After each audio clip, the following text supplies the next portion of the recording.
नमस्कार. मी सौ गौरी परशुराम मेत्री गीता ऑलिम्पियाड 2025 करिता अध्याय 4 म्हणत आहे. ओम श्री परमात्मने नमः. श्रीमद्भगवद्गीता अथ चतुर्थोऽध्यायः. श्रीभगवानुवाच इमं विवस्वते योगं प्रोक्तवानहमव्ययं विवस्वान्मनवे प्राह मनुरिक्ष्वाकवे ब्रवीत्.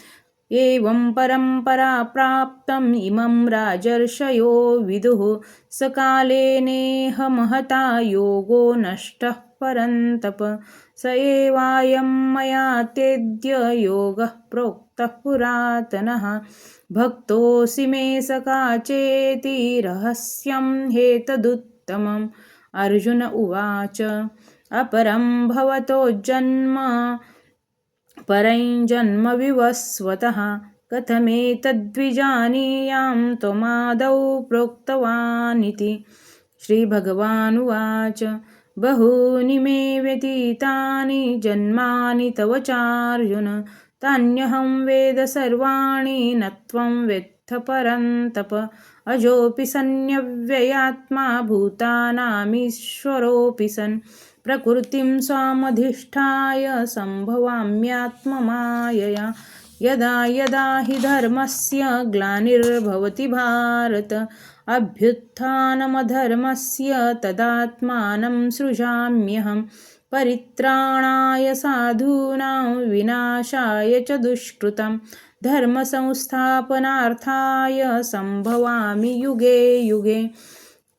जन्म कर्म च मे दिव्यम् एवं यो वेत्ति तत्त्वतः त्यक्त्वा देहं पुनर्जन्म नैति मामेति सोऽर्जुन.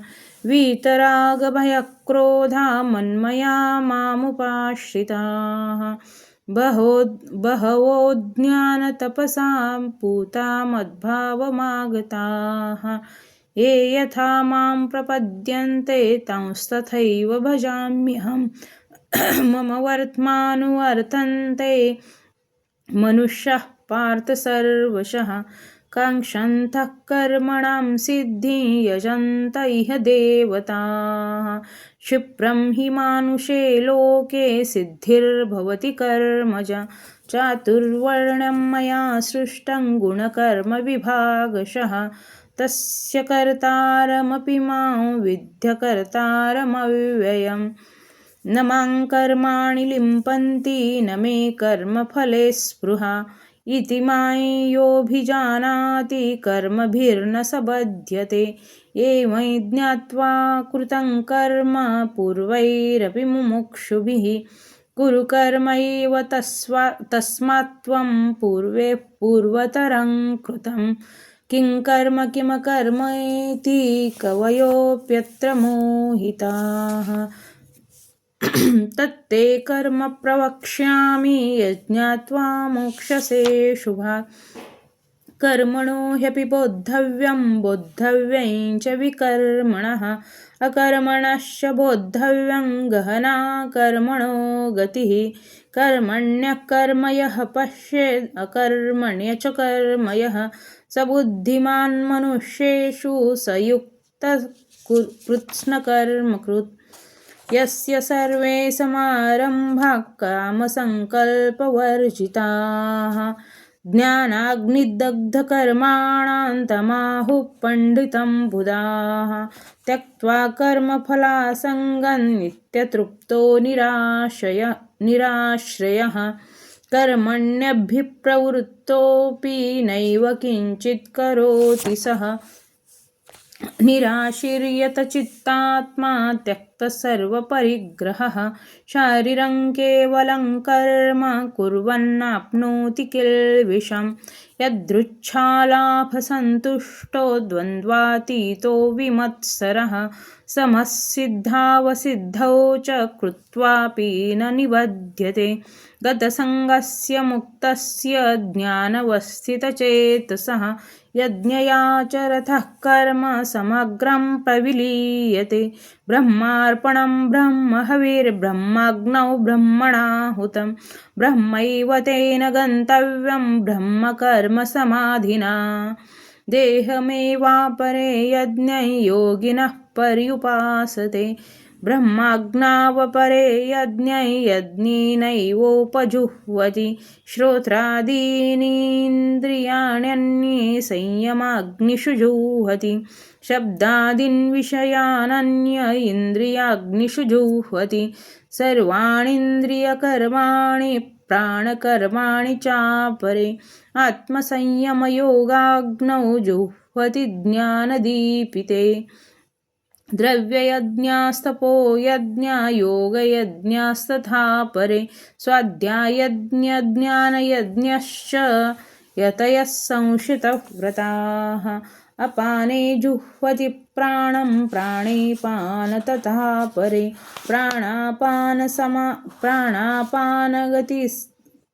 प्राणापानगतिरुद्ध्वा प्राणायामपरायणाः अपरे नियताहारा प्राणान् प्राणेषु जुह्वति सर्वप्येते यज्ञविदो यज्ञक्षपितकल्मषाः यज्ञशिष्टामृतभुजो यान्ति ब्रह्मसनातनं नायल्लोकोऽस्त्ययज्ञस्य कुतन्यः कुरु सत्तम एवं बहुविधा यज्ञा वितता ब्रह्मणो मुखे कर्मजान् विद्धितान् सर्वान् एवं ज्ञात्वा विमोक्ष्यसे श्रेयान् द्रव्यमयाद्यज्ञाज्ञानयज्ञः परन्तप सर्वं कर्माखिलं पार्थ ज्ञाने परिसमाप्यते तद्विद्धि प्रणिपातेन प्रश्नेन सेवया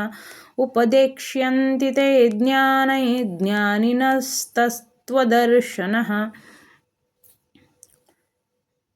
यज्ञात्वा न पुनर्मोहम् एवं यास्यसि पाण्डव येन भूतान्यशेषेण द्रक्ष्यस्यात्मन्यथो मयि अपि चेदसि पापेभ्यः सर्वेभ्यः पापकृत्तमः सर्वज्ञानप्लवेनैव वृजिनं सन्तरिष्यसि यथैधांसि समिद्धोऽग्निर्भस्मसात् कुरुतेऽर्जुन ज्ञानाग्निः सर्वकर्माणि भस्मसात् कुरुते तथा न हि ज्ञानेन सदृशं पवित्रमिह विद्यते तत्स्वयं योगसंसिद्धिः कालेनात्मनि विन्दति श्रद्धावान् लभते ज्ञानं तत्परः संयतेन्द्रियः ज्ञानं लब्ध्वा परां शान्तिम् अचिरेणाधिगच्छति अज्ञश्च श्रद्धधानश्च संशयात्मा विनश्यति नायल्लोकोऽस्ति न परो न सुखं संशयात्मनः योगसन्न्यस्तकर्माणि ज्ञानसञ्छिन्नसंशयम् आत्मवन्तन्न कर्माणि निबध्नन्ति धनञ्जय तस्माद्ज्ञानसम्भूतं हृत्संज्ञानसिनात्मनः चित्वैनं संशयं योगम् आतिष्ठोत्तिष्ठ भारत। ॐ तत्सदिति श्रीमद्भगवद्गीतासु उपनिषत्सु ब्रह्मविद्यायां योगशास्त्रे श्रीकृष्णार्जुनसंवादे ज्ञानकर्मसन्न्यासयोगो नाम चतुर्थोऽध्यायः। ॐ श्रीकृष्णार्पणमस्तु। हरे नमः हरे नमः हरे नमः।